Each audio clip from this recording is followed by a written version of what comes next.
Oh, hello. I'm alive. How are you? A bit. Um. Oh, before we get on to Leif Garret and Tiger Beat. Wow. I'm sorry, Keanu. But before you, it was Leif Garret. I was really young. and uh, I lived. I lived close, really close, just across the field where plovers nested and dove bombs, and um, to a very small shopping centre. And there was a news agency which I frequented, and of course it had um, the magazines, and there was Tiger Beat, and I was only really young. I couldn't help. I had to look at Tiger Beat. So the ones with Leif Garret always attracted me. And that was before Keanu. And I'm sorry, Keanu, I wasn't cheating on you at all. But I discovered Leif before I discovered Keanu. I'm sorry to say this, I have to admit it. So Tiger Beat, that old magazine. And all right, I have a point to this, which is really sad. And I'd forgotten about Leaf for a while, and I don't know how it came up my feed. I'm not a Dr. Oz person or anything like that, but this came up in my feed about addiction, fame, and rock bottom, about Leaf, and yeah, let's put a little bit of it together, shall we? Because it's always poignant. We'll get on to puberty blues later.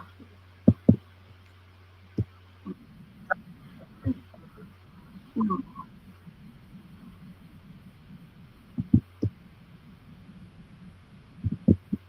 Right.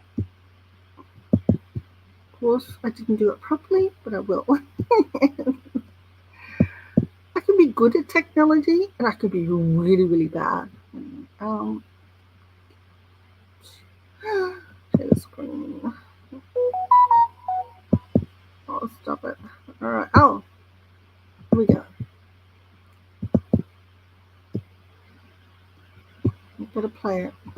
In the world with hit records, global tours, and TV specials. His face was all over magazines and posters that plastered the bedroom walls of millions of teens. But for actor and singer Leif Garret, the glare of all that instant fame led him to self-destruction, into addictions that almost took not only his life, but his friends as well. Today, he's bearing his soul and revealing his darkest secrets about how he survived. He shot onto the scene in the late 60s, appearing in the hottest TV shows, and even landing a role in the movie that defined the decade, Bob and Carol and Ted and Alice. But his teen heartthrob status skyrocketed to pop superstardom when he recorded the hit single, I Was Made for Dancing in 1978. From there, the sky was the limit for 16-year-old Leif Garret. But being raised by a single working mom, Leif lacked a father figure in his life. Like many child stars with little or no adult supervision on the road, he would turn to drugs and alcohol at an early age. With international fame, Leif was running with an A-list crowd and was given a free pass to do whatever he pleased. He was exposed to an endless supply of alcohol, drugs, women, and near brushes with death. By the 90s, the handsome teen idol looked like this. His downward spiral continued, with Leif making headline after headline for drug arrests and relapses. Now he's coming clean about all of it and what saved him from his addictions and painful past. Leif Garret is here in person. You know, we heard the highs and the lows, how you survived. Still a miracle for many of us to contemplate. Why did you decide to open up now to tell your story? It was the right time. I've lived with some of these, if you will, secrets for quite a while, and I just needed to clear my conscience. You know, And also, if anything, if I can help somebody give advice, what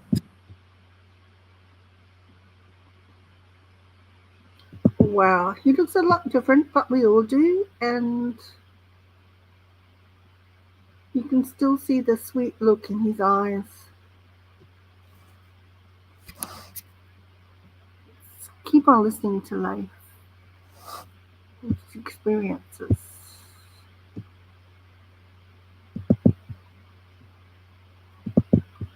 to look out for or something like that, then that's even better. But I really wanted to just tell my story and let people know directly from me what it's about. You in your book, which is fantastic, Idle Truth. Thank you. You talk about your childhood, Yeah. about the difficulties in your family. Yeah. So your mom's by herself, Mhm. as you and your sister, right? Yes. Yeah. Decides to put you into acting, and all of a sudden, overnight, you're an incredible child star. What was that like? It was great. I loved it. It was. First of all, I didn't have to go to school, regular school.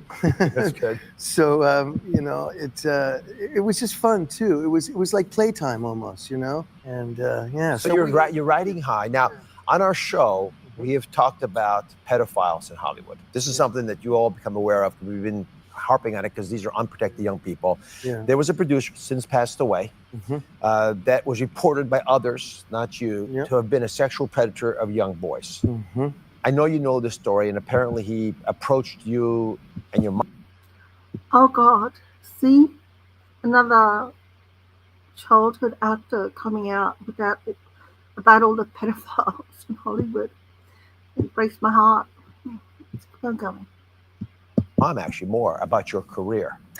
Yeah, it was under the, we just came back from Israel where we were for 6 months, and I did 2 films over there, and we came back. All of a sudden we've got somebody who's Warren Beatty's cousin, who's associate producer on all of his films and things like that, and he, was basically under the guise of, get you into a film with Warren and all this and further your career, and nothing ever came of any of that. It was creepy. My mom didn't. I don't understand the train of thought of trusting somebody that you don't really know, someone you just met, just because that they're involved in the film business. I think it's because, well, who can understand the machinations of these people? Who can understand that? No one can they? The machinations, the platform is just so big, and it's been around. It was been around since like the 1900s. So how can someone that doesn't understand what's going on, who the players are, and how to play them, can survive? And I feel, once again, I'll do a thing about the Corys. The Corys. You tried to warn us ages ago about the whole thing. Right. So this is very sad. When I was idolizing Leif on the cover of Tiger Beat magazine, this was happening to him in his life. So, right, let's back to it. Business in a rather good position, so to speak, and Warren Beatty's cousin. As you look back on interactions with that gentleman, were there signs that he may have been grooming you? Absolutely. I was very naive as well, but also very young, How old were you? I was 15, 16. Yeah, I was 15. And we played racquetball. First of all, he knew Led Zeppelin was my favorite band. So bringing me to a concert, Led Zeppelin 77, getting a really nice Jaguar rent-a-car, and here's the keys, kid, drive. and oh, hey, let's smoke some marijuana. Let's, stuff like that. And you were 50, and how old was he? I'm guessing around 30, late 30s, something like that. Maybe mid 30s. And yet, it was an innocent time for all of us. It was. It's nowadays this wouldn't go down like that. It's. So let's talk about November the 3rd, 1979. I'm sitting in Boston in college, and you're almost dying. You're high on Quaaludes. Yep. It's your 18th birthday is around then. Yeah, it was 5 days later. So about the same age. Dave's car is on an LA freeway. He crashes it, and it leaves his friend in the passenger seat, a paraplegic for life. Yeah. What really happened that night? What led to the accident? Well, just a group of young people hanging out together, drinking, taking substances, and because we were feeling the down effects, looking for something to lift us up. And we were elected the ones to go find cocaine. So you're high on Quaaludes, have been drinking, so you're partying with your friends. Yep. The two of you leave. Yep. Would you drive in that state now? Hell no. Do you remember the accident? Yeah, absolutely, quite vividly. We'd actually passed the exit that we knew we were supposed to get. The fact that he survived and is still now here to tell his story is just simply amazing. So, yeah.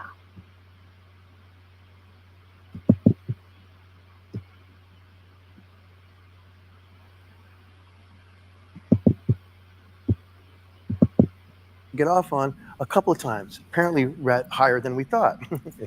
Yeah. And heading back towards the house, he fell asleep, and I had no idea that sometimes he fell asleep with his eyes open.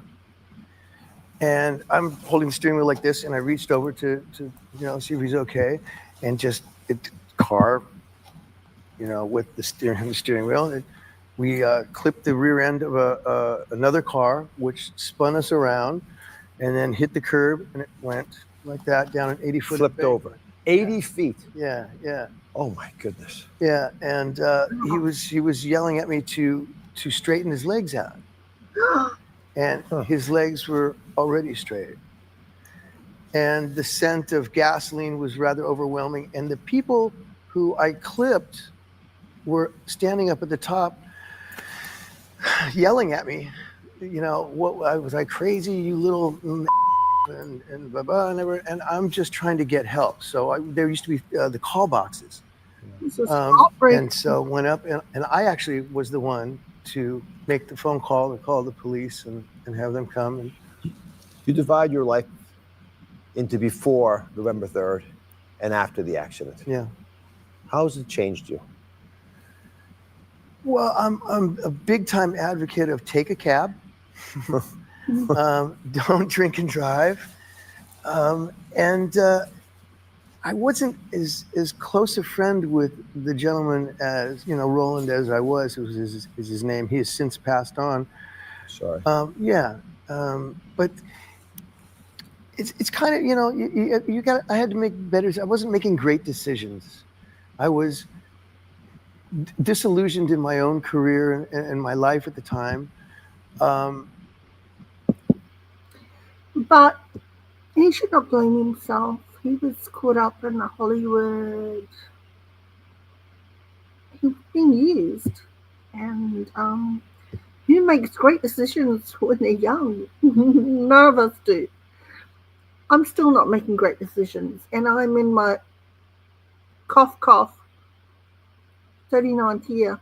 That's a lie. But anyway, who makes great decisions, especially when you're young? And it's really heartbreaking. I didn't know this about Leif Garret. All these years ago, when I was perusing the Tiger Beat magazines at my local newsagent and salivating over Leif Garret, before I found Keanu Reeves. Sorry, Keanu. Yeah. Keep going. This is really sad, but I think it has an important message to tell to all of us, to everyone. I'm so happy he survived. So, wait a second, I have to turn it on again. Taking things I should not have been taking, but didn't have the parental guidance that I truly needed. I honestly wish that I had more discipline in my life. I truly, honestly wished I had somebody telling me no instead of always being told, sure, kid, whatever you want. So coming up, the rock bottom moment that Leif says changed everything. Stick with us. We are back with former teen heartthrob Leif Garret, who's revealing the truth about his addictions. Now, in the wake of a car accident that rendered his friend a paraplegic for life, Leif says his life continued to spiral out of control. And one of the rockiest times, you argue, is when you broke up with Nicolette Sheridan, which I can understand how it hit you hard on top of all the other things were going on. Why did the relationship end? How did it end? My career was, at that time, started down. Her career was starting up. And we were best friends in the whole world, or we cleared rooms. I mean, was she the love of your life? Yes. What that? She was my first real deep love. Yeah. So in the meantime, you turned to partying. It just breaks your heart. And you continued to crumble under the weight of your addictions. I'm going to read this little excerpt from Idle Truth because I think it was compelling. I could handle the drinking. I could handle the cocaine. I could handle the Quaaludes. The heroin was a whole other story. That's when did you start using heroin? He's lucky he's still alive. Yeah. It was much later on in my life. It was when I was trying to resurrect the musical career, and all of my heroes in music were known to partake in drugs. And a lot of them, like Keith Richards, any of the guys from the Stones, Aerosmith, Zeppelin. I thought being categorized in that sort of group would maybe further or help my moving on to the rock and roll, the real rock and roll.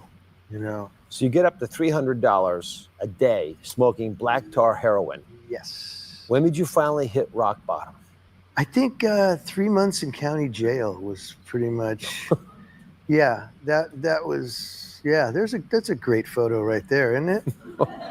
That's a good one. That haunts the hell out of me. That photograph, I gotta tell you. For good reason. Well, you probably with a hat. Shia LaBeouf came out this week and said, getting arrested, which happened when I was making my brother-in-law's movie, by the way.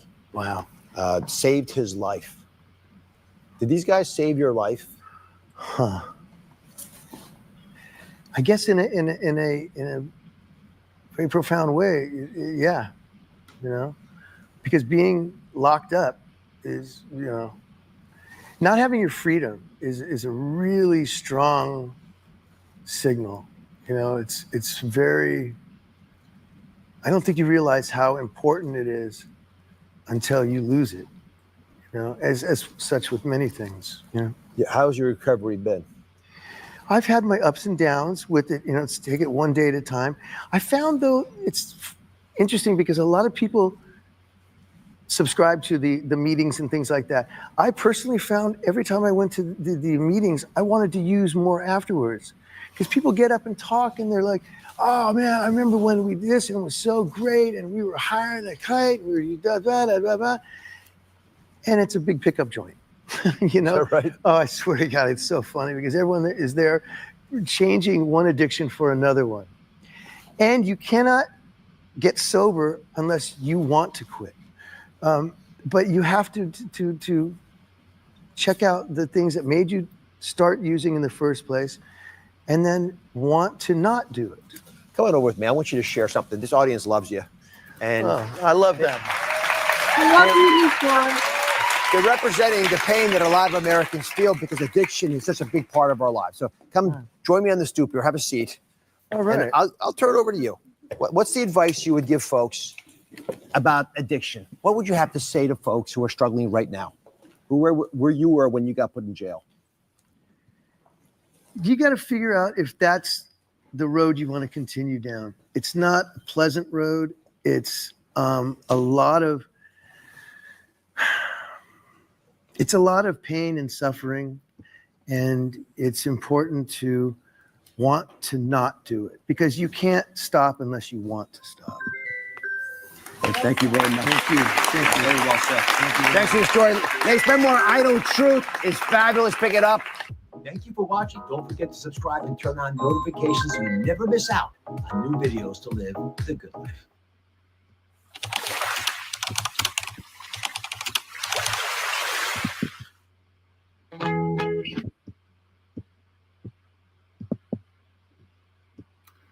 Well, there was that. Wasn't that poignant?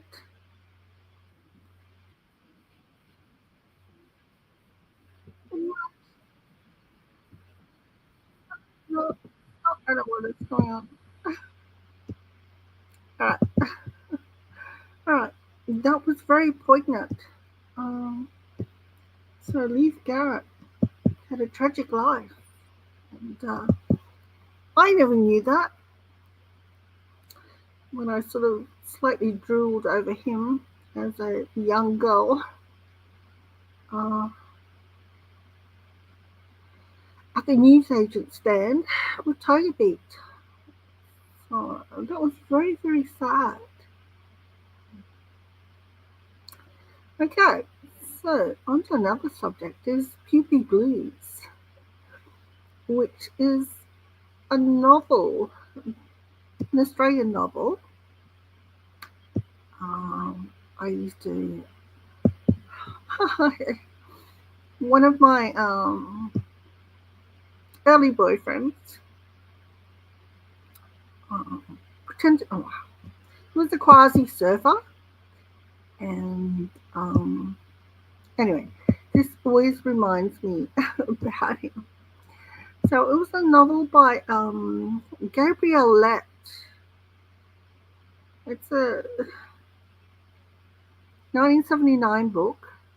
No, sorry, Kathy Lett and Gabrielle Curry. I think Kathy Lett went on to marry the QC, who's pretty famous in the UK. And it just follows teenage girls Debbie and Sue. I mean, like, how much 70s names can you get? And Debbie and Sue. Debbie and Sue. Right. Well, it follows as they navigate friendships, love, and identity in the 1970s Australia. And also, not only was it there a movie, the movie was great. Yeah, it was a really good movie. It was a really good book and movie. And then they put it into a TV series. So, yeah, it was really good.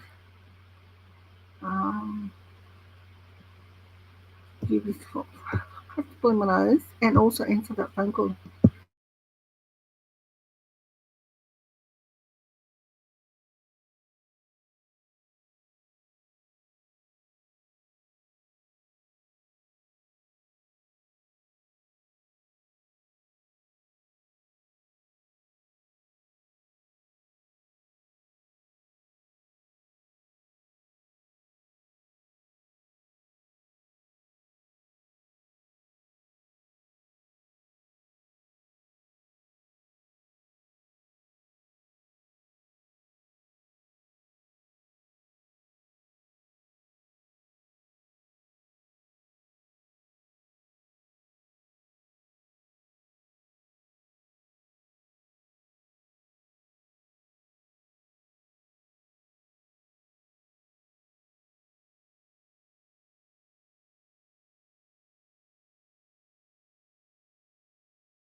Okay, time back. So yeah, that was the rather staggering, sad story about Leif Garret. It pertains to my childhood. Like I said, yes. Um, I won't ogle and think of anyone as eye candy ever again without thinking about their struggle. Who would have thought such a gorgeous boy? Yes.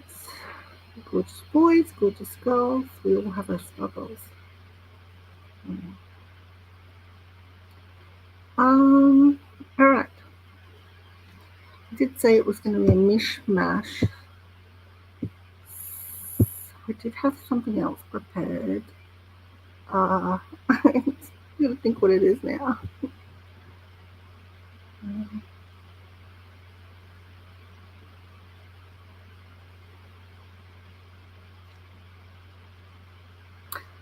oh, was it? Oh no.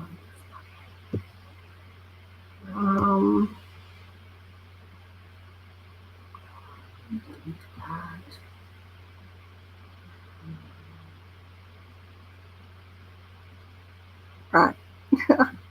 I get where I was going. Sorry, my train of thought. Hey, it's early still. Let's do. Um,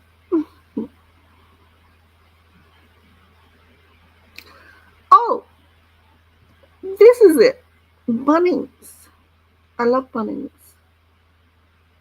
Bunnings. I always thought like Bunnings could be like a dating site, especially if they're older. I'm not elderly. I'm older. People like me. Like I see lots of attractive men, single, walking up and down the aisles. I'm thinking, I can pick that. I can pick that light shade bulb with you. I've got great taste in design, so I could do that with you. So I really think it could be a great dating site. Come to Bunnings. Meet your man. Meet your woman. Should be a Bunnings app. Maybe I should design it. Will Bunnings go in with it? Me? I don't know. I could be on to a potential winner here, or I could be just going crazy, but probably going crazy is what I'm doing. But anyway, let's watch this. We're going to watch this, okay? Bear with me.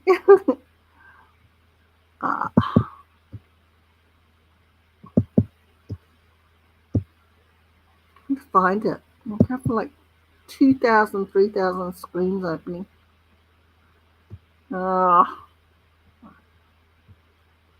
Bunnings, where are you, Bunnings? I have to find you, Bunnings. Here we go. I found it. I took control, went solo, and built my own online knife empire. I loved being a chef.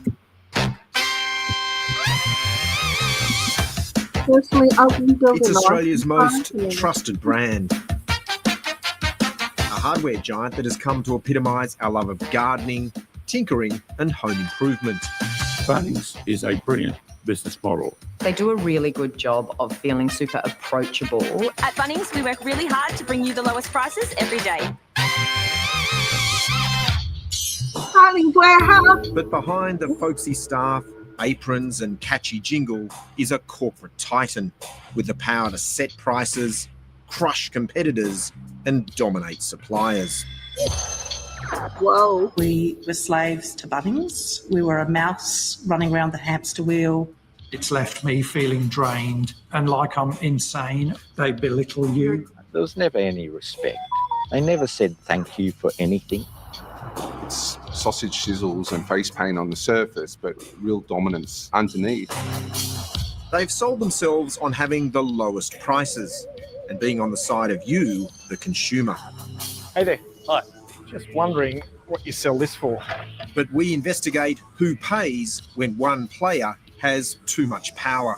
We are at Bunnings' mercy. Now, a whistleblower is taking the hardware giant to court. He's not alone. How does it feel coming back and seeing it all locked up? Heartbreaking. Genuinely heartbreaking. While the supermarket duopoly has come under intense scrutiny, Bunnings has been largely ignored. Hardware is heading exactly the same direction as the supermarkets, only worse. Bunnings insists it's committed to value, service and fairness. So this is the new government. Okay, why I'm picking on Bunnings? Because I'm sorry, Bunnings, I'm not really picking on you, but that's just that the only oh crap. Is my sound working? Is my sound working? Hello? I don't know. No one's answering me. But anyway, the only reason my moth rat pig the only dates on the weekend before he escaped off with his others, it would take me to Bunnings. So I virtually know the whole layout of Bunnings. Anyway, anyway, I despise any corporate overculture. Let's go on with the Bunnings inside. And hey, glad I never had a sausage sandwich there once. Has big decisions to make. I'm aware that people have raised concerns about Bunnings. If Bunnings asked you to come back, what would you say? I'd give him the finger.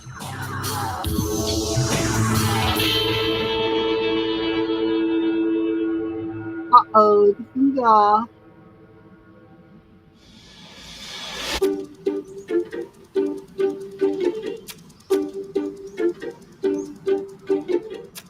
I'm truly Bunnings. shocked about this. It's home to smiling staff, Bunnings aisles fan. of seemingly endless choice, and Australia's most famous sausage sizzle. The most Australian thing you could eat is a Bunnings sausage sizzle, bro. It's a white piece of bread, sausage, and some tomato sauce, as they say. Oh my god, I almost had a freaking heart attack. Why didn't anyone tell me if the sausages are back? What do you say to today? The Bunnings sausage sizzle is pure marketing genius.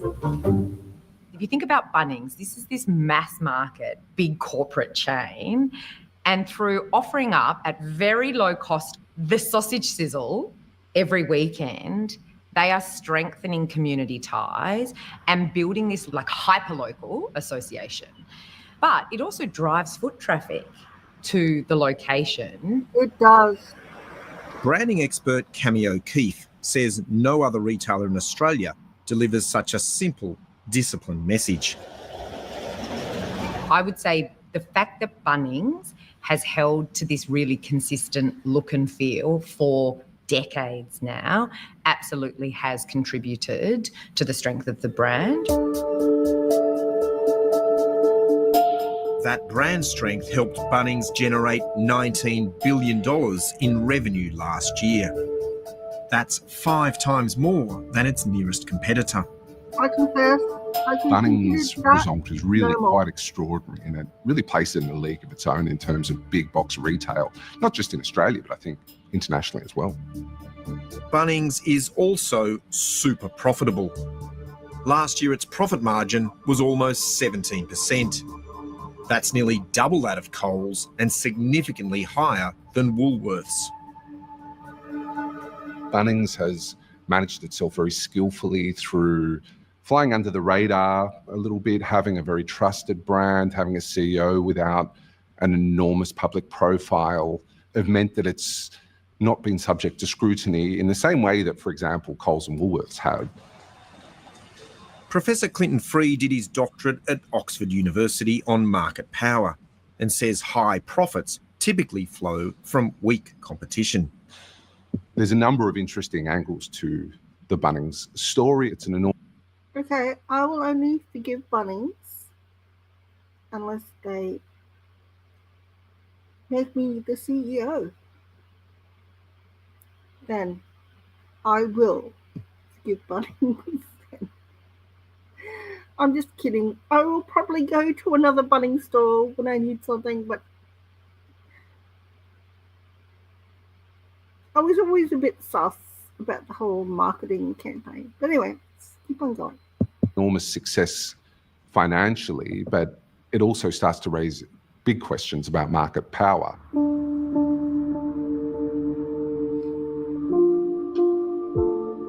Bunnings' market share is highly contested. The company claims it competes against almost everyone, from Coles and Woolworths to Kmart, Myer and JB Hi-Fi, even Spotlight. That's not to mention Amazon, eBay, Kogan, Petstock, Petbarn. The list goes on.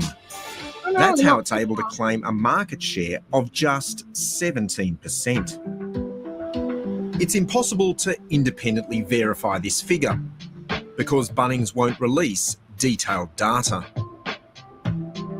Research firm IBISWorld puts Bunnings' market share at around 33% of retail hardware, while noting it's far and away the leading player in the sector.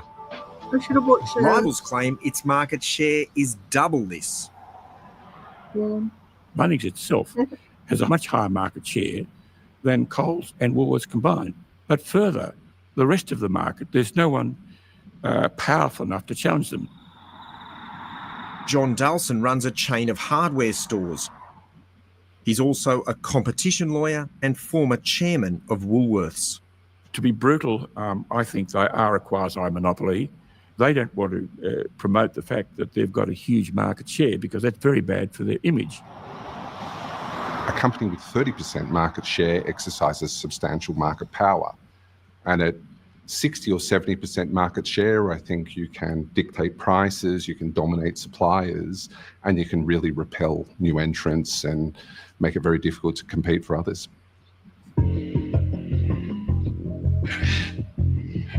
Last year, when the supermarkets were being called to account over price gouging and supplier mistreatment, allegations began to emerge against Bunnings.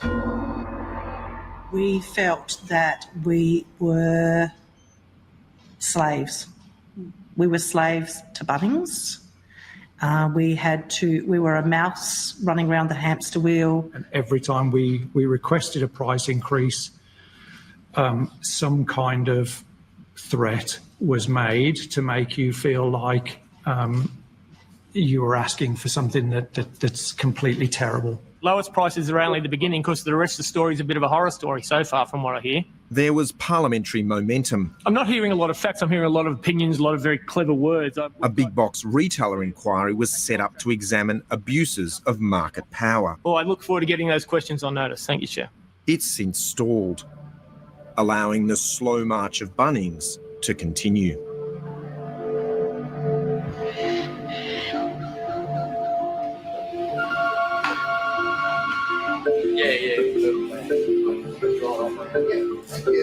It's a busy weekday morning at this Mitre 10 in the outer Brisbane suburb of Jimboomba. How are you today, man? Owner David Woodman is on the floor. You got everything you need, nothing else? Wow. His family has been in the hardware business for 90 years. He's owned this Mitre 10 since 2018. It's very well ranged, it's well priced, it's well stocked. We're competitive on pricing, but above all, we offer a really genuine service. But this store is now under threat.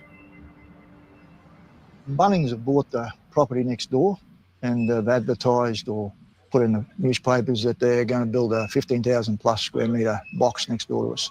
Oh, that's terrible. Take you out to show you where Bunnings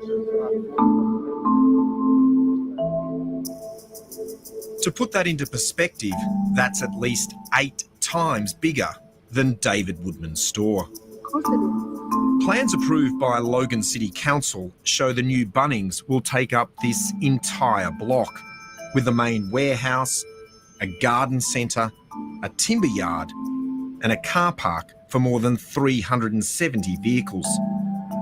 There are already 3 well-established Bunnings within a 30-kilometre radius.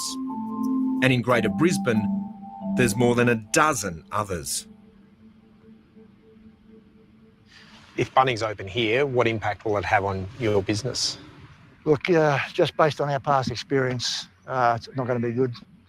Can I just say, living in Brisbane, it's like a Bunnings on every damn corner. So yeah, let's go. Let's go, Muddy 10.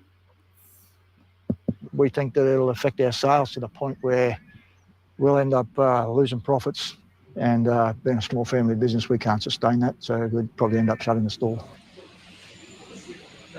What do you think it means that they're setting up next door? Oh, look, I think it really only means one thing, that they really want to put us out of business. They know from other sites that that's what happens. And so I can only imagine that's their plan. Does it feel predatory?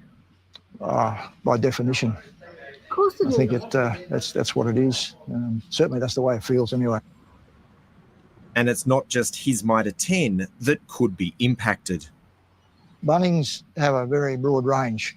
So stores like pool supply companies, like mower shops, other timber merchants and paint shops, plumbing shops, they'll all be affected.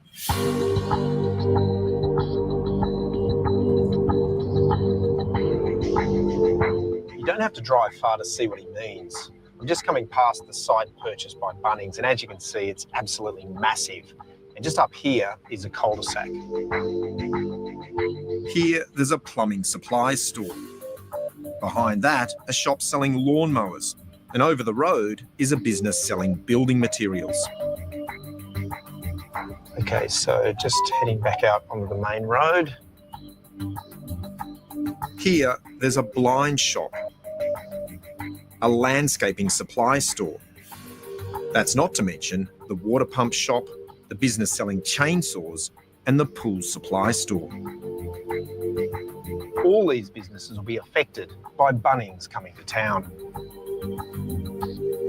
Some say the hardware giant's arrival could benefit their business, while others are deeply concerned. Bunnings declined an on-camera interview with Four Corners, but in a statement said its new store will bring more choice and competition and provide local jobs when it opens next year. David Woodman believes consumers will lose out if he's forced to shut. Bunnings, they don't carry all the same brands as we do. So once we go, customers are going to lose access to all those brands. It's all about choice. It's about choice of service. It's about choice of range. While there's little to stop Bunnings setting up next to Dave Woodman's Mitre 10, the hardware giant likes to prevent others from moving onto its turf. Emails seen by Four Corners show Bunnings locks out its rivals from prime retail locations. In 2021, one rival was keen to open a store in this new retail precinct on the Gold Coast, only to be told Bunnings had an exclusivity clause in its leasing agreement. Tools cannot be accommodated due to Bunnings' exclusivity. And it's not just on the Gold Coast. In the same year, a rival tried to open a store in the outer Melbourne suburb of Melton, only to be told, unfortunately, Bunnings have put a restriction clause on the development for all tool operators. Then last year, it came up against the same restriction on the New South Wales Central Coast. Unfortunately, Bunnings have exclusivity in the centre for tools. Bunnings says such arrangements are only used on select occasions to protect its investment. How can they have an exclusivity on tools? Are we living in an older... All right, let's keep on going. I'm sorry. It's annoying me so much. Let's keep on going. And that these usually only last 10 years. In 2009, regulator the ACCC forced Coles and Woolworths to end the use of these exclusivity clauses because they inhibit competition. Next year, the regulator will have new powers to scrutinise land acquisitions and leases, but these won't apply retrospectively. Bunnings was not always so dominant. It began life as a WA timber company prior to federation. In the early 1960s, it expanded into retail, only opening its first warehouse in 1994.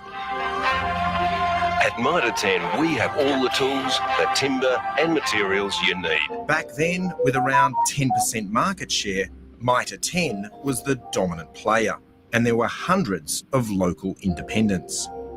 The superstore concept was yet to be tested.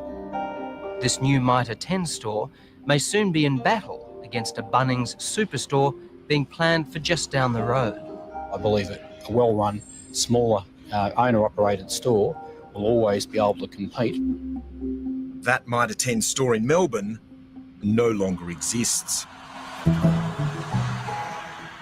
In the decades since, Bunnings has expanded aggressively. In 1993, it took over McEwen's Hardware. Then in 2001, it moved on BBC Hardware, also trading as Hardware House, giving it a national footprint. Competition regulator, the ACCC, waved through the deal without a single objection. Of course you did. As the new millennium began, Bunnings had $1.4 billion in sales across 47 stores. Today, its revenue is 13 times that across a massive empire.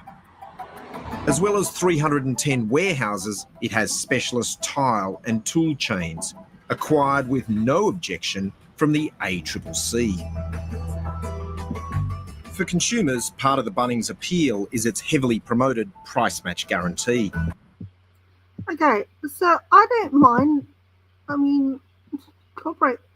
don't mind capitalism, all right, but at the behest of all that has come beforehand, of eliminating competitions and family-run chains, and where will it stop? So yeah, I'm very disappointed in Bunnings after watching this ABC documentary. What's going on? Inspired this DIY July and get it done for less. Sideco ladder, $159. Where you find a competitor's lower price on the same stocked item, we'll beat it by 10%.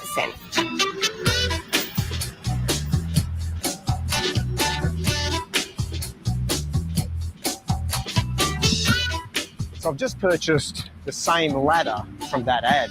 But what I'm wondering is, could I have found it cheaper somewhere else? As Bunnings tells us, if you find a cheaper price on a stocked item, they'll beat it by 10%.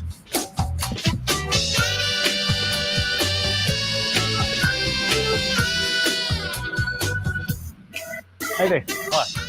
Just wondering what you sell this for. Afternoon. Just wondering, do you have this type of ladder? How you doing? Just wondering what you sell this for. I don't have that brand. No, this ladder I don't have. We don't actually stock that brand. We can get a similar one. So you don't sell Sideco? No, don't. Haven't seen that brand before. You don't have the Sideco brand? No. Oh, you don't do Sideco? No, I think you can only get that at Bunnings. So it turns out you can't buy this ladder anywhere else. That's because it's a Bunnings house brand. It's not only manufactured for Bunnings, but Bunnings even owns the trademark. Not that you'd ever know.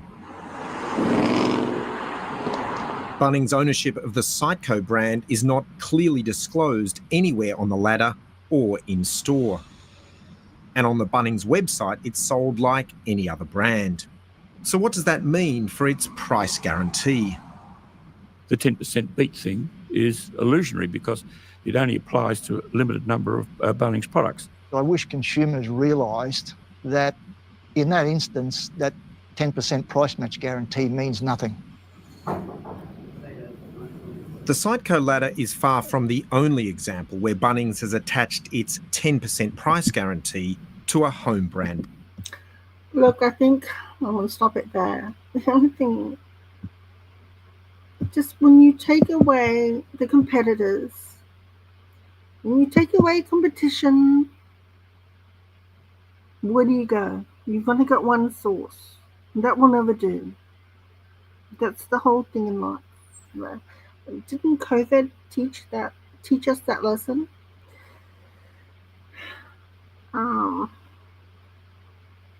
When you just have one source for all your needs, what happens when it collapses? Anyway, just my theory. Yeah. On to other things. I said it'd be a mishmash. Mishmash. I was taken aback. Oh, there was something else I wanted to talk about. Oh, this is it. My kids and I, we love The Simpsons. All right. It is true. How much did The Simpsons predicted nothing. All right. Let's do this.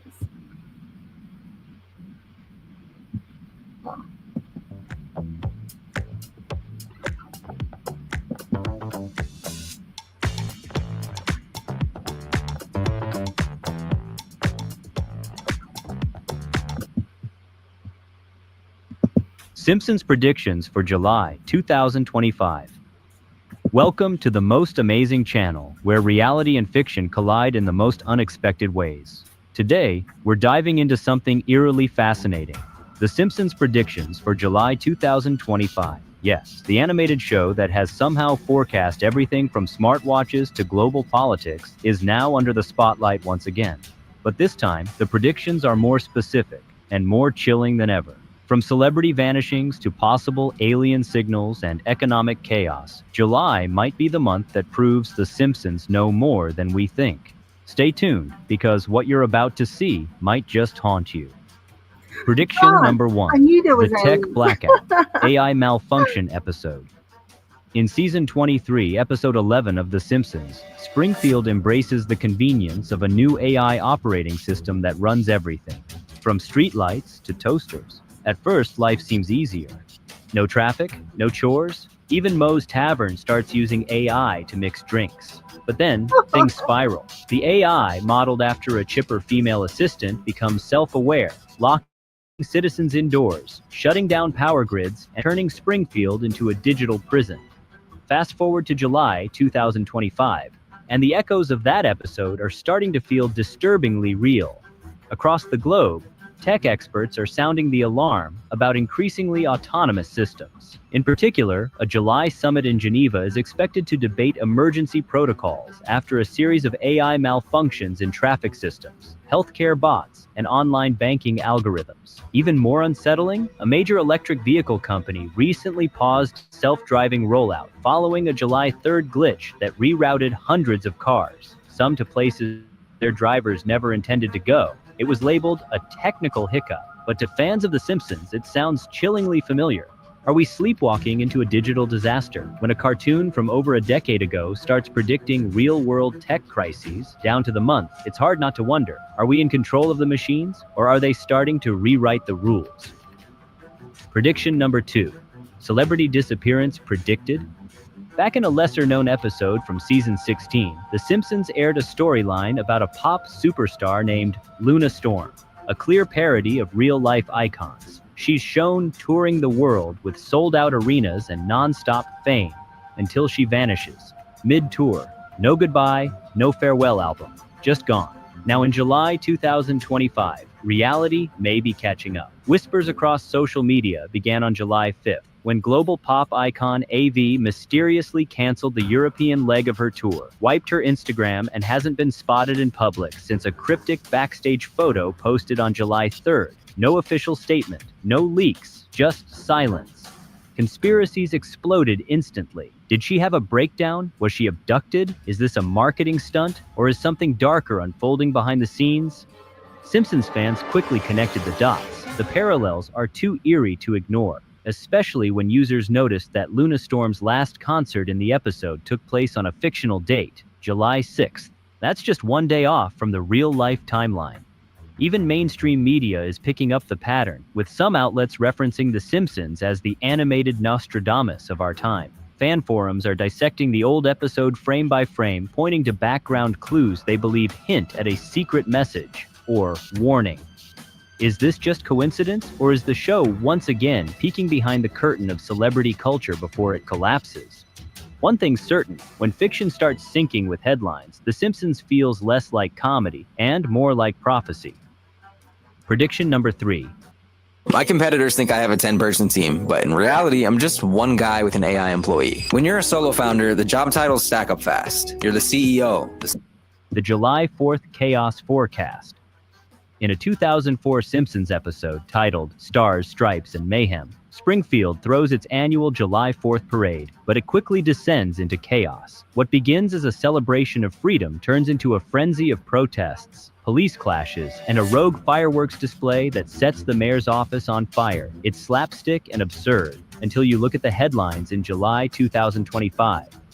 This year's Independence Day events were anything but ordinary. Reports from several U.S. cities highlighted clashes between rival protest groups, with some demonstrations erupting just meters away from official celebrations. In D.C., a political rally ended in confusion when a drone display malfunctioned, spelling out an unintended message, an event that social media quickly labeled "Two Simpsons" to be real. What's more bizarre is that the episode had a marching band playing a tune that, word for word, matched a controversial chant heard during a July 4th protest this year. The similarities sparked online debates, not just among fans, but even among political commentators. Was the episode a farcical exaggeration, or has it grown into a disturbing forecast? As tensions rise globally and nationalism surges in multiple countries, the timing couldn't be more suspicious. When cartoons begin syncing with civil unrest, the line between satire and warning starts to blur. And The Simpsons might have once again drawn that line, years before reality caught up. Prediction number 4. The fake moon landing in 2025.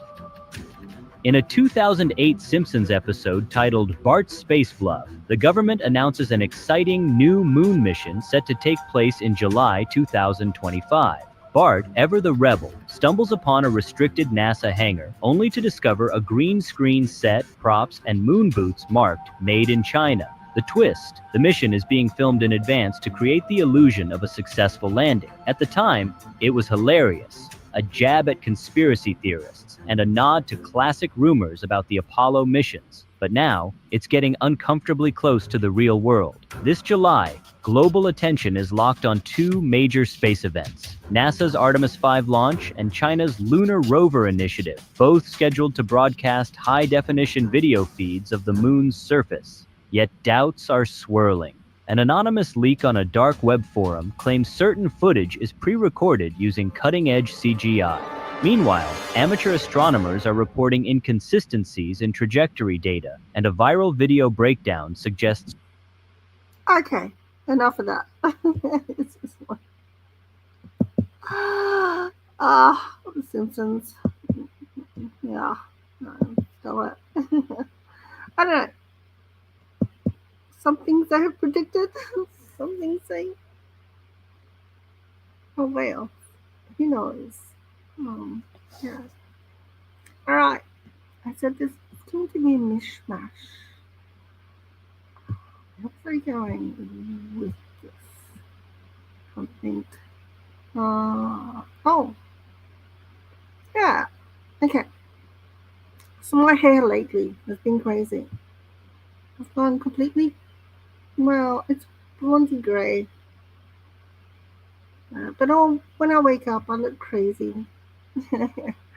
I have a Christopher Walken hairstyle or a Christopher Lloyd hairstyle. It's true. I do. Anyway, this I haven't watched this. I want to watch it together.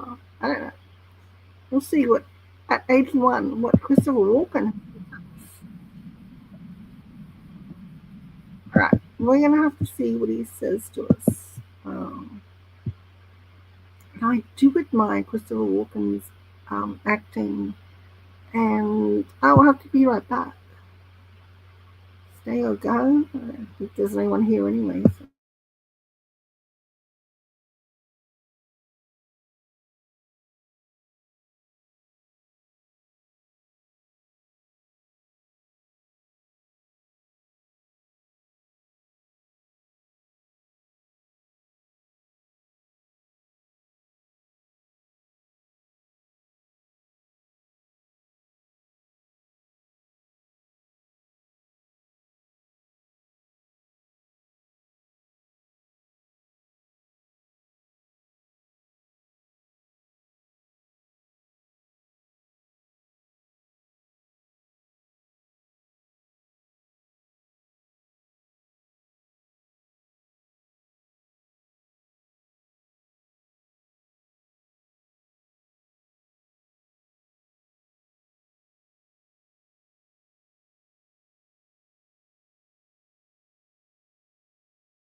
Okay, I'm back.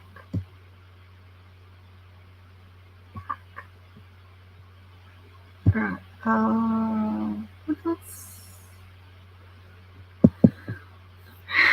I bet the Simpsons are not. Stop it. Although the Simpsons,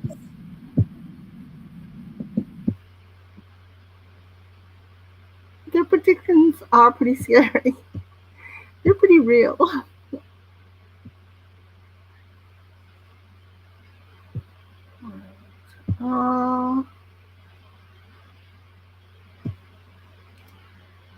Something else I really want to go in with. Oh, Crystal. What? Alright. Let's see what Crystal Walken has to say. Well, I haven't previewed this, to be honest. I love Christopher Walken, so if it turns out bad, I'm sorry, Christopher Walken.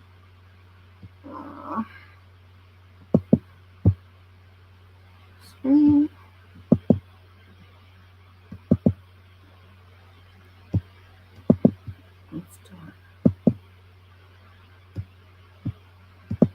His performances have left a lasting impact, from the gripping monologue in Pulp Fiction to the haunting final scene in The Deer Hunter, and even that unforgettable dance in Fatboy Slim's Weapon of Choice. These moments showcase his unique talent, making it seem as if he has spent his career embodying his own persona. However, there is a lesser-known aspect of his life that remains hidden from the public eye. As we delve deeper, we will explore the surprising truths about Walken, including his ties to one of Hollywood's most tragic mysteries. This revelation promises to shed light on the enigmatic figure behind the iconic roles, revealing layers of his life that have long been kept in the shadows. The journey into Walken's world will uncover stories that challenge perceptions and invite a new understanding of this legendary actor. Born on March 31st, 1943, Christopher Walken entered the world in Asteria, a neighborhood in Queens, New York City. His family background is quite diverse. His mother, Rosalie Russell, hailed from Glasgow, Scotland, while his father, Paul Walken, came from Gelsenkirchen, Germany. This mix of cultures likely influenced his unique perspective on life and art. No wonder he has the Walken that family was not just a typical household. They owned and operated Walken's Bakery in Asteria. This bakery was a central part of their lives, providing a sense of community and stability. Growing up in a Methodist household, Walken was surrounded by the values and traditions of his faith. This upbringing shaped his character and work ethic, which would later be evident in his acting career. The combination of his family's immigrant background and the bakery's influence contributed to his rich life experiences, setting the stage for his future in the entertainment industry. Walken's family had a strong influence on his early interest in acting. His brothers, Kenneth and Glenn, also pursued careers in the entertainment industry as child actors. This shared path was largely driven by their mother's dream of seeing her sons become stars. The family's support for the arts created an environment where creativity thrived.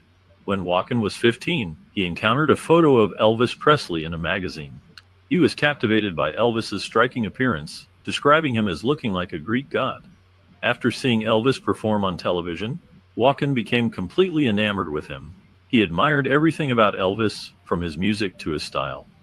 In fact, Walken was so inspired that he changed his hairstyle to mimic Elvis's iconic look. This change became a lasting part of his identity, as he has maintained that hairstyle ever since. The impact of Elvis on Walken's life and career is evident, showcasing how a single figure can inspire a young artist to pursue their dreams. As a teenager, Walken had an unusual job that set him apart from his peers.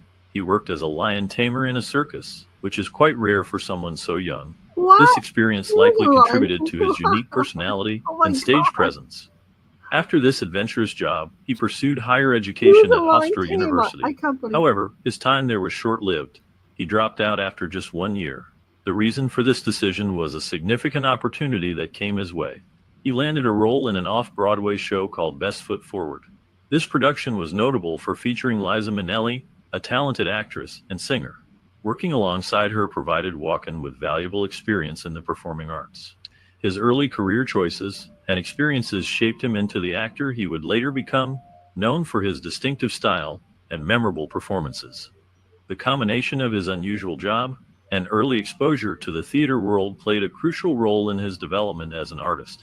Starting with his early training, Christopher Walken began his artistic journey in dance. He trained at the Washington Dance Studio, where he developed a strong foundation in movement and performance. This training in dance played a significant role in shaping his unique style and presence on stage. Eventually, Walken shifted his focus from dance to acting. He started with stage roles, showcasing his talent in various productions. His transition from a bakery in Asteria to the bright lights of Broadway marked a pivotal moment in his career. This journey to stardom was not straightforward. It was filled with interesting twists and turns that contributed to his distinctive persona. Walken's ability to blend his dance background with acting set him apart from many of his peers. His performances often reflect a rhythmic quality, a testament to his early dance training. As he moved into film, he brought this unique flair, captivating audiences with his memorable roles and eclectic characters. His path illustrates how diverse experiences can lead to remarkable success in the arts. During the 1950s, Christopher Walken began his acting career in a unique way. He started as an extra in various television shows, which allowed him to gain early experience in the entertainment industry. His journey took a significant turn when he appeared in a sketch with the famous comedy duo Martin and Lewis on the Colgate Comedy Hour. This moment was pivotal for Walken, as it sparked his desire to pursue acting more seriously. The exposure he received from this show helped him understand the dynamics of performance and comedy. As he continued to work in television, Walken honed his skills and developed a distinctive style that would later define his career. His early experiences on TV laid the groundwork for his transition into film, where he would become known for his unique voice and captivating presence. The foundation he built during these formative years played a crucial role in shaping him into the versatile actor he is recognized as today. Who's ready to hatch some cool pets? Click here to make your very own monster on Adapted Mind. In 1953, Christopher Walken landed a regular role in the television show Wonderful John Acton, where he played the character Kevin Acton. At that time, he was credited as Ronnie Walken. This role marked the beginning of his journey in the television industry. For the next few years, Walken became a familiar face on television, showcasing his talent and versatility. Alongside his brother Glenn, he found success in theater, which further enriched his acting skills. He also played Michael Bauer on the soap opera The Guiding Light, a role that allowed him to connect with a wider audience. In 1963, he made a guest appearance in the show Naked City, which was known for its gritty realism and strong storytelling. These early experiences in television and theater helped shape Walken's career, laying the groundwork for his future success in film and other acting endeavors. His ability to captivate audiences with his unique style and presence became evident during this formative period. In 1964, Walken decided to change his first name to Christopher, a suggestion from Monique Van Voren, a performer he worked with. He believed that Christopher suited him better than Ronnie, his childhood nickname. Despite the formal change, he prefers to go by the informal Chris. Born Ronald Walken, our beloved actor was bestowed with the name Christopher by Monique Van Voren, a Belgian cabaret singer. It happened one night during Walken's early career as a backup dancer for Van Voren. She decided that Ronnie wasn't quite right and christened him Christopher on a whim. Just like that, a star was born both on stage and in name. Since then, he has embraced the name professionally, but his family and friends still affectionately call him Ronnie. This name change marked a significant moment in his life, reflecting his journey from a young dancer to a celebrated actor. The name Christopher has become synonymous with his unique talent and captivating performances, making it an integral part of his identity in the entertainment world. On Broadway, Walken showcased his talents portraying King Philip of France in The Lion in Winter in 1966. This role allowed him to demonstrate his unique acting style. Okay, let's go back. I'm going to go back. Show my... Can I go back? I want to show you my hairstyle at the moment.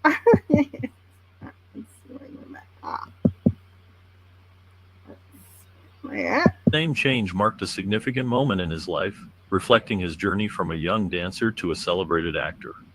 The name Christopher has become synonymous with his unique talent and captivating performances, making it an integral part of his identity in the entertainment world. On Broadway, I missed it again. Just like that, a star was born both on stage and in name. Since then, he has embraced the name professionally, but his family and friends still affectionately call him Ronnie. This name change marked a significant moment in his life, reflecting his journey from a young dancer to a celebrated actor. The name Christopher has become synonymous with his unique talent and captivating performances, making it an integral part of his identity in the... Okay, there you go. That is why I'm drawn to Christopher Walken and Christopher Lloyd. Because at the moment, that is my hairstyle. Let's go on. He's a fascinating character. No wonder he's just got this unique way of walking and his fluid movement. I always felt he was just unique. And yeah, I really did not know so much of his background, but it explains his whole uniqueness, his movements, and yeah, he got to be so successful. And it explains his accent as well. I did not know his parents are from both other countries. Explains a lot of things. So yeah, let's keep on going. entertainment world. On Broadway, Walken showcased his talents portraying King Philip of France in The Lion in Winter in 1966. This role allowed him to demonstrate his unique acting style and strong stage presence. His performance was well received, highlighting his ability to bring depth to complex characters. Following this, he ventured to Canada, where he performed in A Midsummer Night's Dream and Romeo and Juliet at the Stratford Festival. These productions further solidified his reputation as a versatile actor, capable of handling both classical and contemporary roles. His time on stage not only enriched his acting skills, but also provided him with invaluable experience that would later benefit his film career. Walken's Broadway roles are a testament to his dedication to the craft of acting, showcasing his range and commitment to storytelling through performance. His work in these productions remains a significant part of his artistic journey, reflecting his passion for theater and the performing arts. In terms of film, Walken made his feature debut in Me and My Brother in 1969. This film marked the beginning of his long and varied career in the entertainment industry. Following this debut, he also appeared in TV I'm movies proud like to share Barefoot his in makeup. Athens and The Three Musketeers. These roles helped to establish him as a talented actor capable of taking on diverse characters. His performance in these productions showcased his range and ability to adapt to different genres. Additionally, his TV guest spot on Hawaii Five-O further highlighted his versatility as an actor. This appearance allowed him to reach a wider audience and demonstrated his skill in both dramatic and light-hearted roles. Over the years, Walken has continued to impress audiences with his unique style and memorable performances, making him a respected figure in film and television. His early work laid the foundation for a successful career that would span decades, leading to numerous accolades and a lasting legacy. I loved him in the movie with Alicia Silverstone and he had a downgrade. The guy from The Mummy, Brendan Fraser. Yeah, it was about they were trapped. I don't know. He was like a super scientist or anything. He predicted the end of the world or whatever, and they went underground and he built this amazing thing. Anyway, he played a great part in that. I love that movie. It's just a light-hearted, poignant movie. I don't know. For me, I like it. Keep on going with Christopher. And my hairstyle. Legacy in the industry. During the 1970s, Christopher Walken experienced a remarkable transformation in his career. He gained critical acclaim for his performance in Lanford Wilson's play Lemon Sky, which was staged off-Broadway. This role showcased his unique talent and ability to connect with audiences, setting the stage for his future success. In 1971, Walken's film career began to take off with his role in The Anderson Tapes. This film marked a significant entry into the world of cinema, allowing him to reach a broader audience. The following year, he starred in The Mind Snatchers, where he played his first leading role. This film further established him as a prominent figure in the industry. Walken's performances during this decade were characterized by his distinctive style and intense presence, which captivated viewers and critics alike. His ability to portray complex characters with depth and nuance became a hallmark of his work. As the decade progressed, Walken's reputation as a talented actor continued to grow, paving the way for a long and successful career in film and theater. Walken's eclectic roles in the 1970s showcased his remarkable range as an actor. He captivated audiences with his performance as a charismatic poet in the film Next Stop Greenwich Village, where his charm and unique delivery brought the character to life.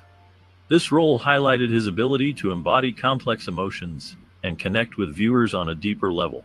In contrast, he took on a borderline crazy character in Woody Allen's Annie Hall, demonstrating his skill in blending humor with a touch of madness.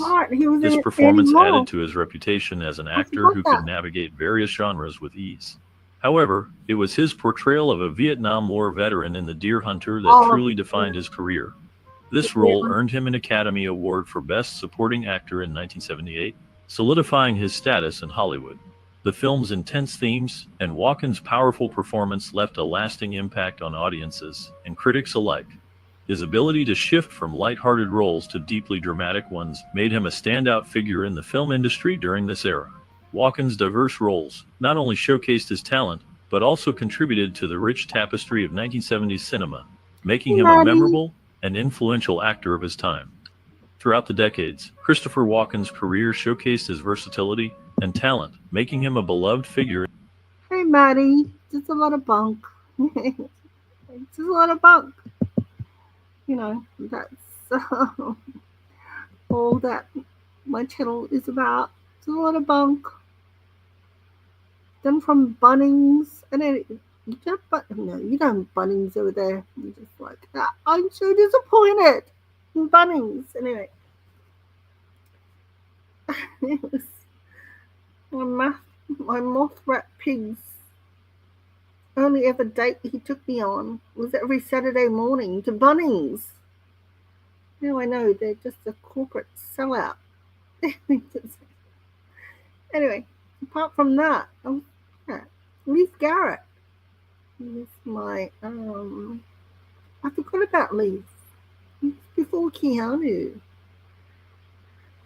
because I was a lot younger and went across to the newsagent. I don't know what you call them over there. You call them news agencies here. And these three magazines, Tiger Beat. Leif Garret was the front of most of the magazines. Oh, the Tiger Beat magazine. Yeah. And yeah, I would be able to afford to buy it sometimes. So yeah, I'd buy it. Read about Leif and the Osmonds and all the rest. Anyway, it's just a slide into. I'm doing a whole slide into youth because obviously I don't want to go the opposite way. I don't want to do a slide into old age, which is coming. So yeah, I'm just loving this whole slide back into my youth, which Leif Garret is one of them, and I forgot about him. And it wasn't until I don't know how. I'm not subscribed to Dr. Oz in any way. I don't know. You know how crazy algorithms come on your feed. Suddenly, up in my algorithm popped up this Dr. Oz and interviewing Leif Garret on his background, his addiction, and I feel so terrible. And of course, because he was a good-looking young man, of course he would have been used in Hollywood, and of course it would have gone that way. Of course he would have had a terrible time. It's just awful. And I just, as a teenage, I wasn't even a teenager, I was prepubescent, I don't know, girl, you just, you don't realize these things. Because, yeah. Anyway, my heart goes out to Leif. Thank God he survived. I haven't checked. I hope he's still alive. I haven't checked. Oh my God. Oh, I still think, yeah, he's alive.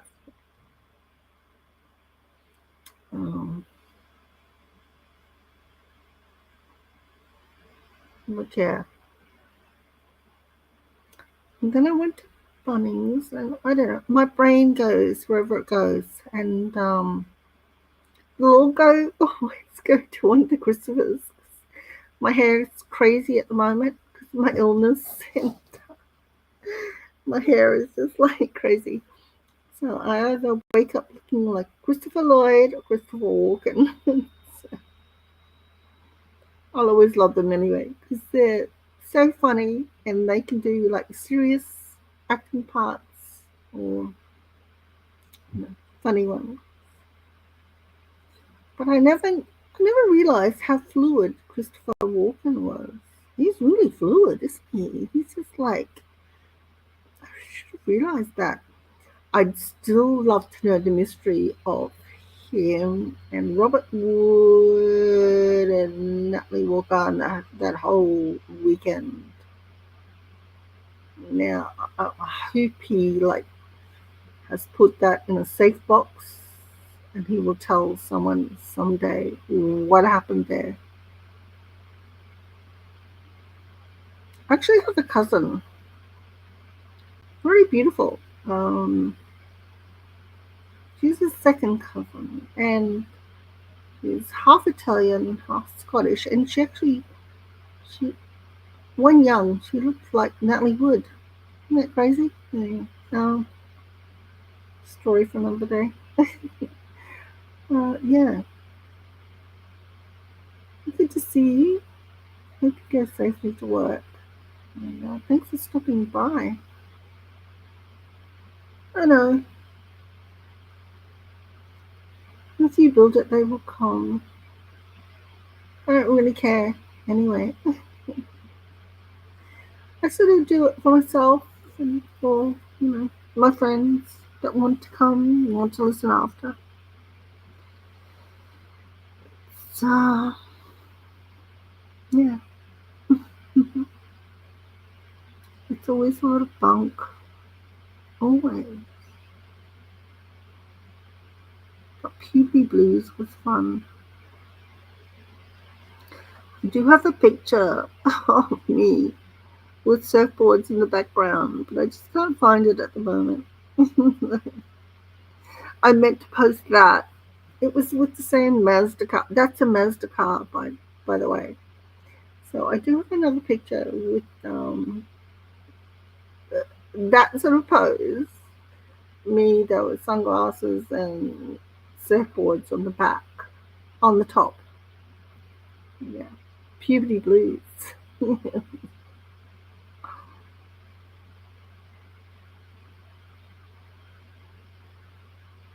think it was very different growing up in Australia.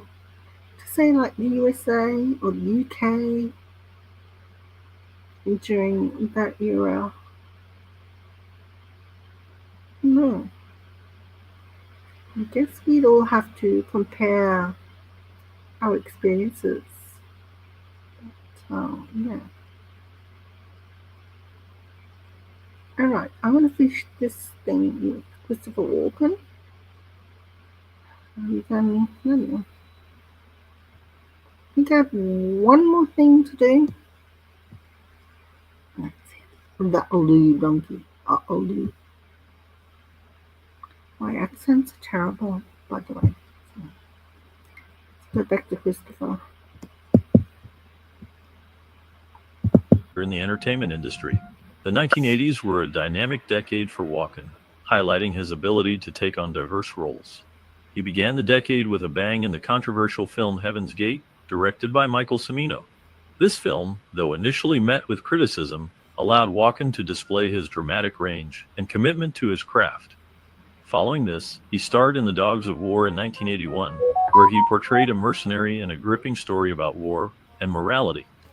Walken's ability to shift between intense drama and lighter fare was evident in his role in Pennies from Heaven, where he surprised everyone with a memorable tap-dancing striptease.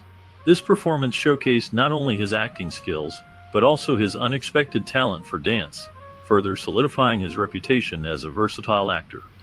His unique presence and ability to captivate audiences made the 1980s a significant period in his career. Throughout his career, Christopher Walken has showcased an impressive range of roles that highlight his versatility as an actor. In the film Who Am I This Time, he played a socially awkward but gifted theater actor, demonstrating his ability to embody complex characters with depth and nuance. This role allowed him to explore the intricacies of human emotion and connection, showcasing his talent for bringing unique personalities to life on screen.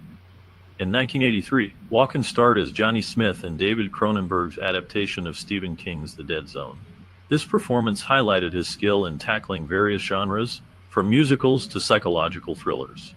Walken's portrayal of Johnny Smith, a man who awakens from a coma with psychic abilities, was both haunting and compelling. His ability to shift seamlessly between different styles of acting has made him a beloved figure in the film industry. Walken's work continues to resonate with audiences, proving that he is not just a one-dimensional actor, but a true chameleon of the craft. During the mid-80s, Christopher Walken took on the iconic role of Max Zorin, a memorable James Bond villain in the film A View to a Kill. This role showcased his unique acting style and ability to portray complex characters. To embody Zorin, Walken dyed his hair blonde, which added to the character's distinctiveness and made him stand out among other villains in the franchise. His performance was marked by a blend of charm and menace, capturing the audience's attention and leaving a lasting impression. Following this, in 1986, he further impressed audiences with his portrayal of crime boss Brad Whitewood in At Close Range. This role allowed Walken to explore the darker aspects of his character, demonstrating his range as an actor. His ability to switch between different roles and genres has made him a versatile figure in the film industry. Walken's performances during this period solidified his status as a talented actor capable of taking on challenging and diverse roles. In 1988, Walken delivered a standout performance as Sergeant Merwin J. Toomey in Neil Simon's Biloxi Blues. His portrayal was both powerful and memorable, showcasing his ability to bring depth to complex characters. That same year, he took on the role of Whitley Strieber in Communion, a film that further established his versatility as an actor. As the years progressed into the early 2000s, Walken made a notable return to Broadway in James Joyce's The Dead. This production was well received and earned a Tony Award in 2001, highlighting his continued relevance in the theater world. During this time, he... Can I say, because you read James Joyce, it's very depressing. So yeah. Alright, let's keep on going. Sorry, James Joyce. Well, your work is very depressing. I'm sorry. Let's keep on going. I'm sorry. As Emma Stone called out at the Oscars? I'm sorry. When they vilified her for portraying a Hawaiian person. And she obviously not Hawaiian. But I'd do anything for a buck. But I wouldn't do that.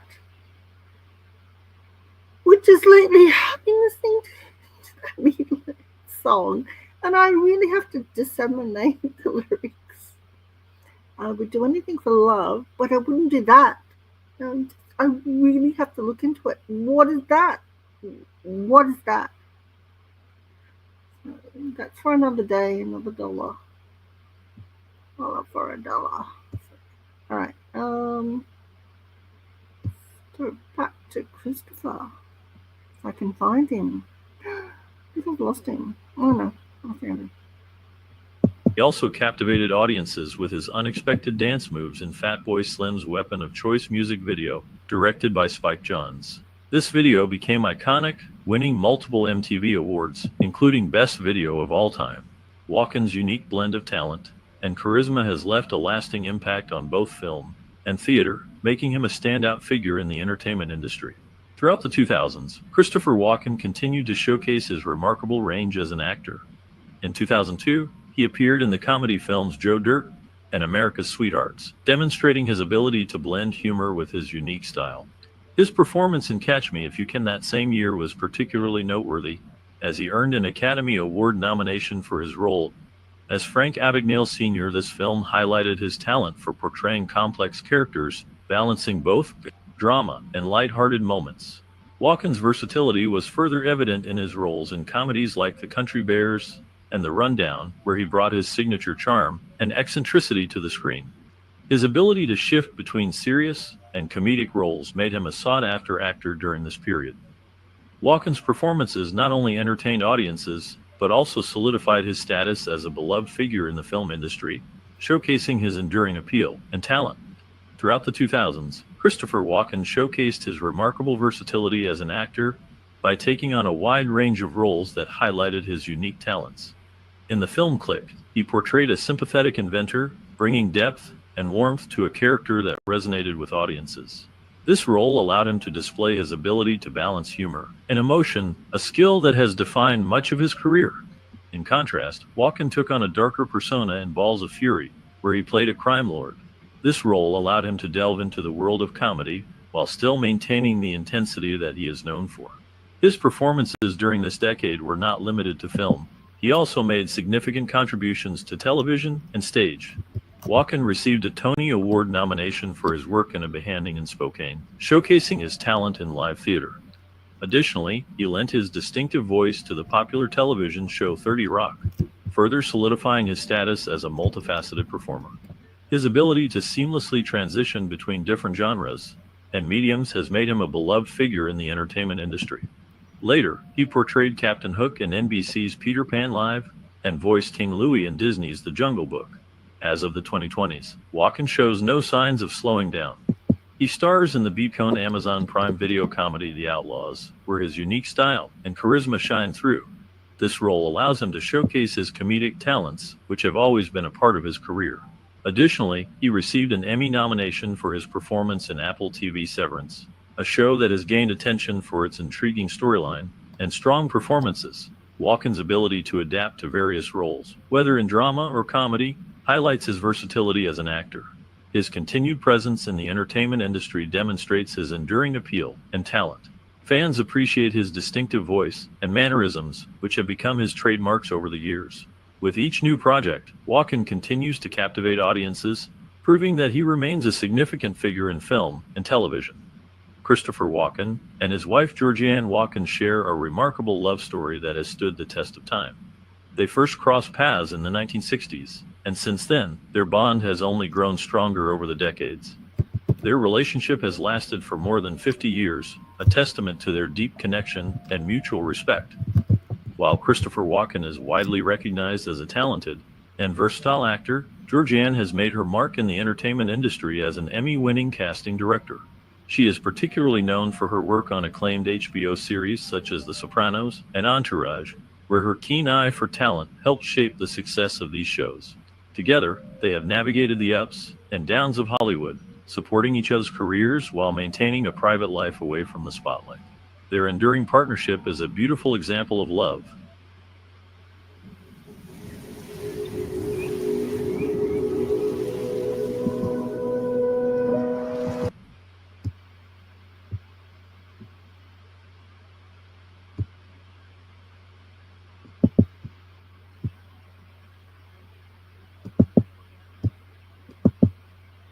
All right, that was that. It was my ode to Christopher Walken. Oh.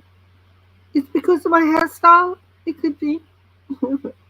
I do really enjoy his acting and his style. And where did I start with this? I started with Leif Garret because he was like a surfer boy, wasn't he? Well, to me, he was a surfer boy as a child, and I did date a few surfer types, I will admit. Yeah.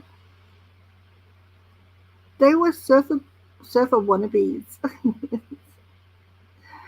I didn't quite live the whole puberty blues lifestyle. Well, I did in a little way. I did in a little way. No. Yeah, I can remember back in the day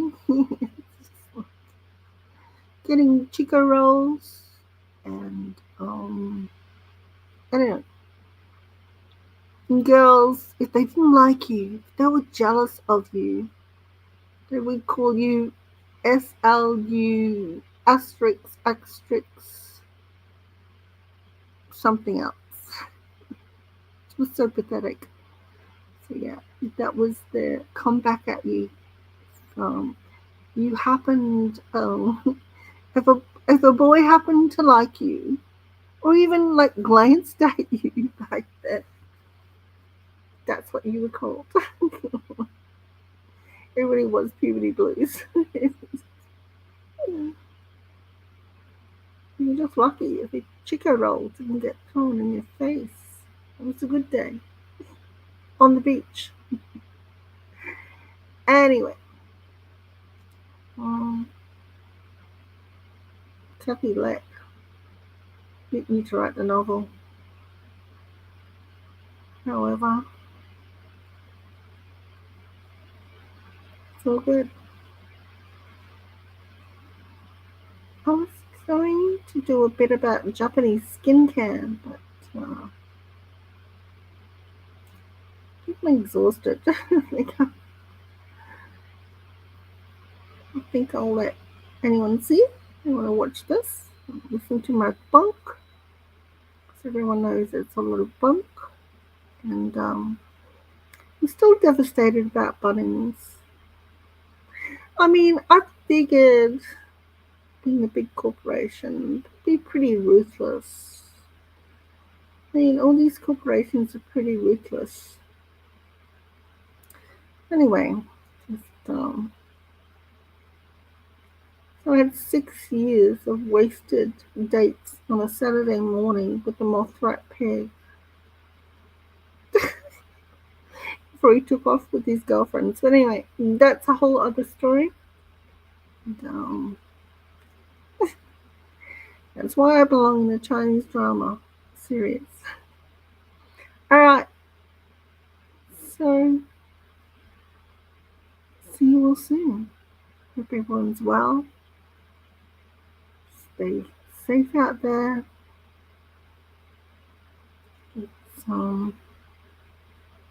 It's a journey, isn't it? Life is really a journey.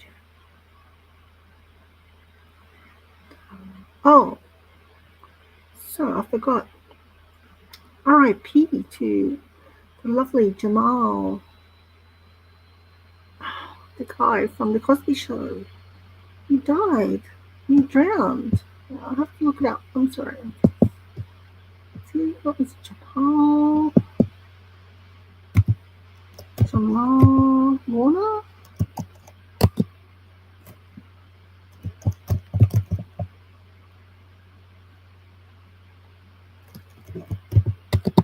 He drowned?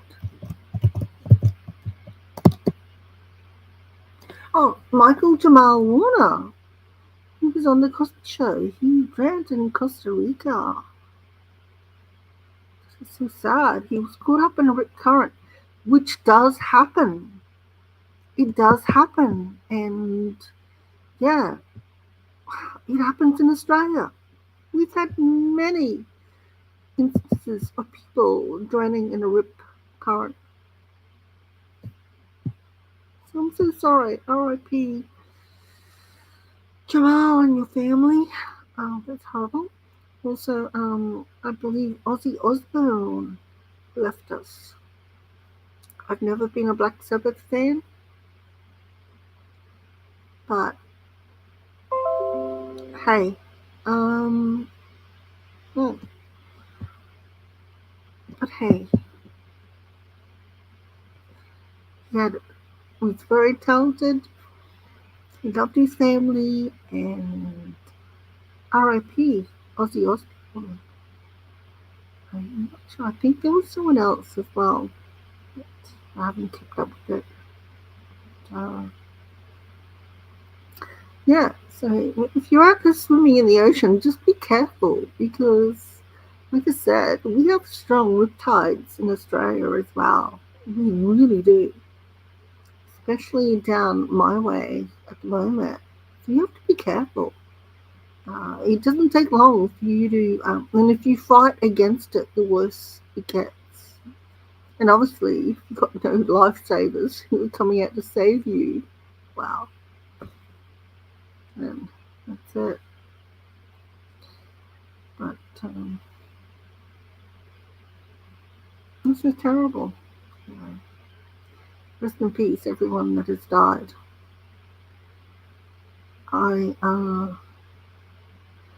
At the place I'm staying is close to a hospital, and